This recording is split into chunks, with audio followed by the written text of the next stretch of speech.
ይህ የረሱል ዓለይሂ ሰላቱ ወሰላም ታላቅ ምክር ነው። አንድ ሰው ወደ ነቢዩ ሙሐመድ ዓለይሂ ሰላቱ ወሰላም መጣና ለዱንያም ሆነ ለአኺራ የሚጠቅም ንግግር ለመጠየቅ መጣው አላቸው። እሳቸውም ደግሞ የመጣልህን ጠይቅ አሉት። ከሰው ሁሉ አዋቂ ለመሆን እፈልጋለሁ። እሳቸውም አላህን ፍራ አሉት።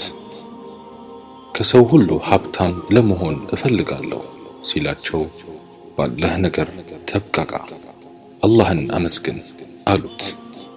ትክክለኛ ፈራጅና ታማኝ ሰው ለመሆን እፈልጋለሁ ሲል ለራስህ የምትወደውን ለሰዎች ውደድ አሉት።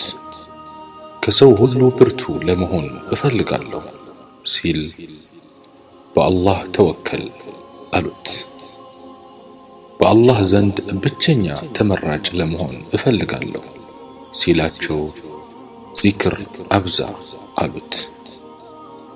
ከሰው ሁሉ በላጭ ለመሆን እና ጥሩ ሰው ለመሆን እፈልጋለሁ ሲል ለሰው ጠቃሚ ሁን አሉት።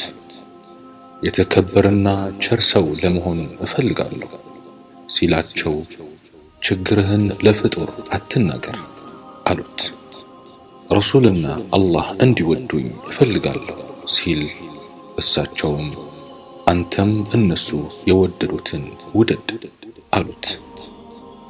ከወንጀል የጠራው ሆኜ አላህን መገናኘት እፈልጋለሁ ሲል ጀናባህን በደንብ ታጠብ፣ እስትግፋር አብዛ፣ ማልቀስ፣ መተናነስ፣ መታመም አለብህ አሉት።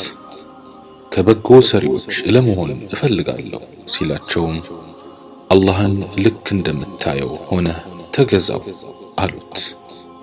ኢማኔ እንዲሞላ እፈልጋለሁ ሲል ጸባይህን አሳምር አሉት።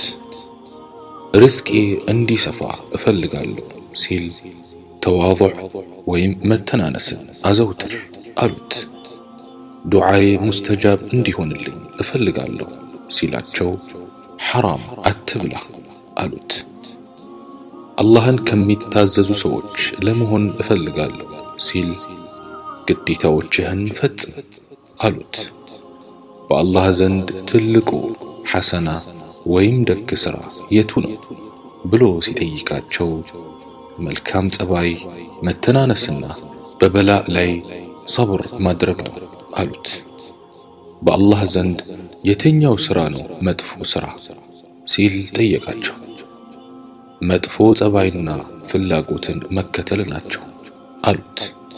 በዱንያም ሆነ በአኺራ የአላህን ቁጣ የሚያበርድ ምንድነው ሲል ጠየቃቸው።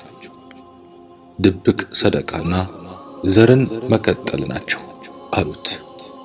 የቂያማ ቀን በአላህ ኑር ለመሰብሰብ እፈልጋለሁ ሲል ሰውን አትበድል አሉት። የቂያማ ዕለት አላህ እንዲያዝንልኝ እፈልጋለሁ ሲል ለአላህ ባሪያዎች እዘን አሉት። የቂያማ ዕለት ነውሬ እንዲሸፈንልኝ እፈልጋለሁ ሲል የወንድምህን አይብ ወይም ነውር ሸፍን አሉት። የቂያማ ቀን ከአላህ ቁጣ ሰላም ለመሆን እፈልጋለሁ ሲል በአንድም ፍጡር አትቆጣ አሉት። አላህ ሱብሓነሁ ወተዓላ ባወቅነው በሰማነው የምንሰራ ያድርገን። ወሰላሙ ዓለይኩም ወረሕመቱላሂ ተዓላ ወበረካቱሁ።